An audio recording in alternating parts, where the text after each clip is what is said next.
I got the sneaking suspicion that we're not giving the people what they want. It's okay, baby. Let's give the people what they want. Joker 2 FOLIE À DEUX. Oh boy, what a strange train wreck of a movie this was. Critics hate it, audiences hate it. Terrifier 3, the indie splatter film, beat it at the box office. It's a commercial flop on top of all of that. Oh no! So I was going into this movie expecting some absolute trash, like Madam Web trash. Maybe a boring mashup of ideas that sound good on paper, but fall apart in execution. So when I did see the movie, I felt a little strange. About a third into the movie, I had a worrying thought creep into my head, and then later during the climax, I had that thought again, and then as I was leaving the theater and hearing a group of other people who saw it with me walking out talking about how bad it was and how much of an insult it was to the original, I was left with a dilemma. I loved it. Like, I really enjoyed this movie from start to finish. I think the acting is top notch, I think visuals are fantastic, and I think the themes of this movie are marvelously complex. So that immediately put me on the back burner, starting to think, why did I find so much enjoyment out of this movie, but the majority of people seem to hate it to the point of celebrating its downfall? That seems very, very strange. And ultimately, very, very ironic given the topic of the movie, so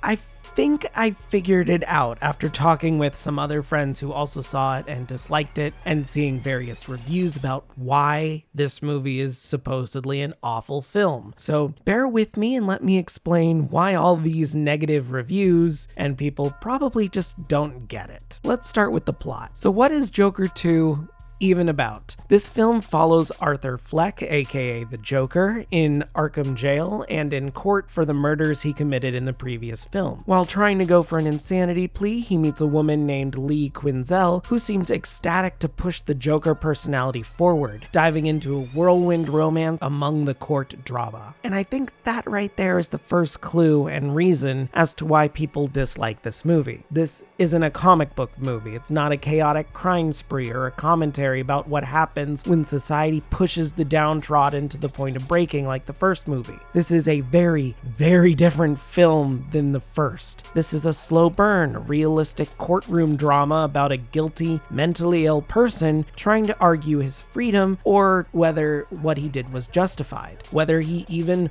wants his freedom or not, and the exploration of a parasocial relationship along with the psychological idea of what happens when a character grows too large to handle. That right there is a lot of different themes that are very difficult to grasp just on their own, much less put into a creative media. This is not an easy movie to watch. It requires a lot of attention and a lot of reading between the lines, which I don't think people wanted, which is very weird considering the first one had a lot of nuance in it. So, okay, the audiences here either wanted a bombastic crime thriller or more of the same obvious character study that the first film handled so well. And I think that's why they disassociated so hard with this movie. It's such a vastly different story that completes Arthur's character arc, but in a way that I don't think general audiences really wanted to see, which, ironically again, is darkly hilarious as that's the entire point of this movie. No spoilers, but the point is that the idea of the quote Joker in this movie is that he is a character of Arthur Fleck's invention. As soon as the film decides to go a different direction than what audience expected the Joker to be or do, they immediately write it off and also write off Fleck himself. I think this is also very smartly shown off in the opening animation portion, which is a cute Looney Tunes style short titled, I think, My Shadow and Me, which shows how Fleck's shadow, i.e. the Joker persona, takes over his life and gives the people what they want to see before leaving Arthur to deal with the consequences. It's a very succinct and obvious metaphor that the rest of the movie expands on. It's also very interesting that the Joker persona is called the Shadow in this case, as that lines up perfectly with the psychological aspect of the shadow, or the repressed id or superego.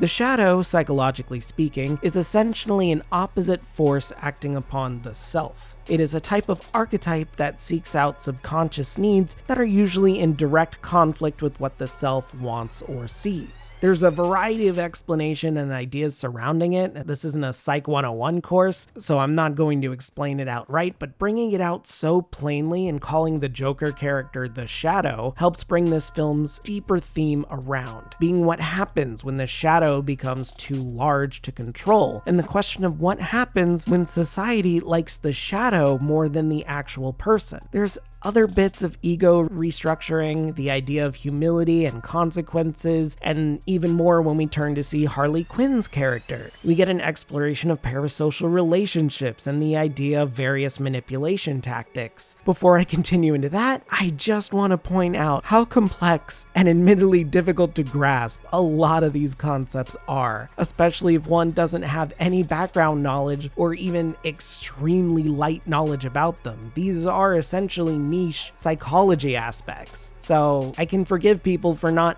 fully understanding it. I don't fully understand it, but I know the general idea of what they are. So that might also be what turned audiences and critics off, which is a real shame. The metaphors and the themes in this are so well done, especially during the courtroom scenes. Oh, I loved every single one of them. Returning to the character of Harley Quinn, or Lee as she's referred to in this film, I think that might be another bit of contention too. She isn't like any other version of Quinn we've seen before. Talking with a friend who was hesitant to see the movie, they were concerned that the film would lean too hard on the Joker manipulating and coercing Quinn into the toxic relationship like he does in literally every other media. But I am glad to say that this isn't the case. If anything, this movie turns that relationship on its head. Quinn in this film is used to explore the parasocial relationship one can have with famous, or in this case, infamous people. She wants to get close to Arthur purely because of the Joker image and forces her way into his life in order to get what she wants. And I love that angle and everything she does here. Just the idea of it, it's so good. Admittedly, it can be difficult to achieve in film, but I think that it worked really well here. The last bit of the movie though that people don't seem to like, and is probably the most talked about that I should have mentioned by now, is that this is a musical. Yes, Joker 2 is a musical. It has song and dance numbers. Personally, I don't have a problem with it, even though I like musicals, but the dance numbers are few and far between. They really only come in to highlight the mental breaks with reality, especially the Joker is me courtroom scene. Oh my god, that one was great. There is a lot of songs though. Maybe too much, but thankfully they're mostly centered around Quinn. This is shown more at the very end of the film too, where the meanings for the songs are made much more obvious and clear, along with other visual metaphors that I absolutely adore, but I can see why some people grew a little tired of the songs and either didn't like them or just didn't understand their meaning. They can get a bit intrusive and there are too many, but I'll argue that, hey, maybe that's the point. Just like how Quinn is intruding into Flek's life, so are the songs. They don't even show up until her character is introduced singing. So I kinda like that correlation. It's really smart. I love it. As for acting, everyone in this is doing an amazing job. Joaquin Phoenix is the perfect Arthur Fleck. There's just nobody else who could portray this broken, pathetic character, but also make him so ironically charismatic and so different when he's being the Joker. The personality shift between Fleck and the Joker persona are some to be studied, and Phoenix just does a fantastic job.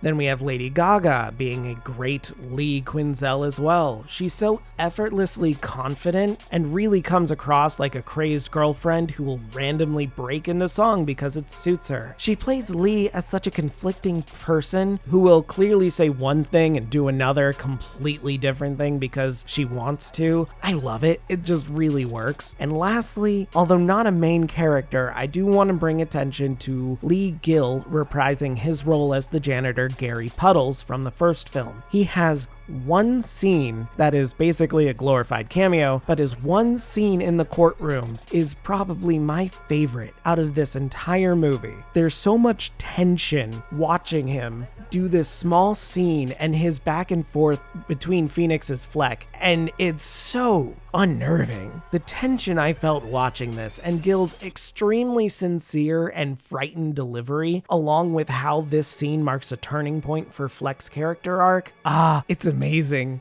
It is a perfect scene. I also really love the little detail that Gil's introduction is built up as this massive reveal, but then his exit is set blurred out in the background like he didn't even matter. Oh, it's so great. I love everything about that. It is amazing filmmaking. People take notes. It is the single most memorable moment in this movie for me. So, Alright, I know I've been gushing about this film for a while now, but that's not to say that it's a perfect movie. Of course not. It does have some pacing issues where it can really slow down at times with scenes that go on maybe just a little too long, but the first film had that too with the weird dance numbers. Hey, the first film had dance numbers too. Yeah, they can go on just a little too much. Like I said previously, some of the songs can be intrusive, and there are just a little too many. I think maybe they could have cut one or two and been just fine. I think there's just enough fantasy dance numbers, those are great, but maybe too many instances with characters just standing and singing for slightly too long. Sometimes when they're standing and singing, they'll just do like a verse and that's it, but other times, it just feels just slightly too long. I also think maybe some of the metaphors could have been made a little more easy to follow, because there's a lot going on here, but that's pretty much a nitpick. Overall, I think this is an extremely solid, very well made movie with some very complicated themes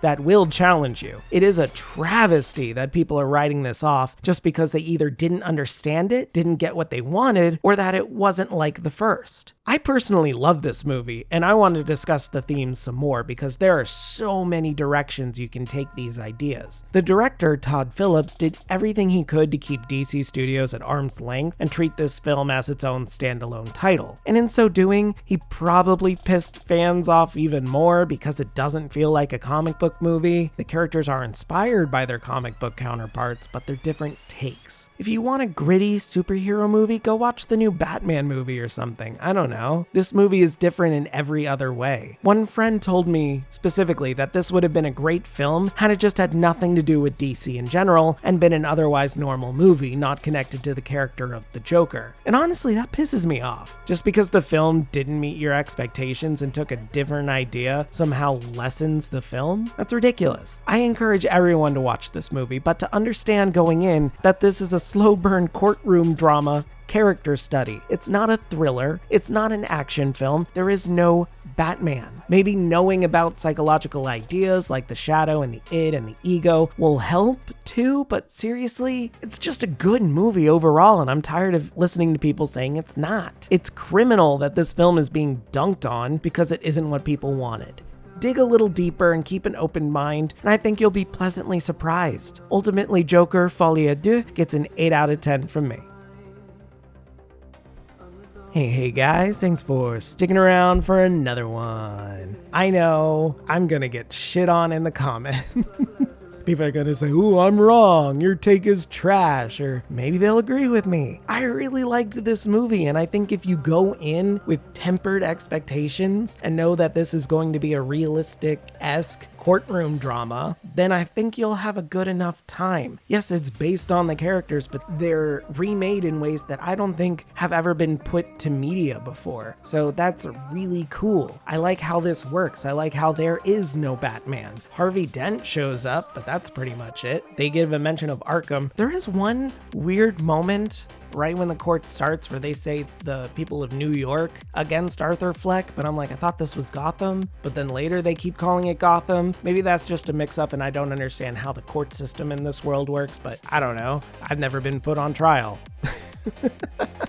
Anyway, I do want to know what you guys think. I want to hear what you guys have to say about this because I know a lot of people didn't like it, but I think if you think about it just a little bit more and start to realize what the major themes were, I feel like you'd have a very different idea. So let me know in the comments below, what did you guys think of this movie? Did you absolutely hate it? Do you think people are overreacting? Do you think it's meme worthy? I don't know. I just enjoyed it.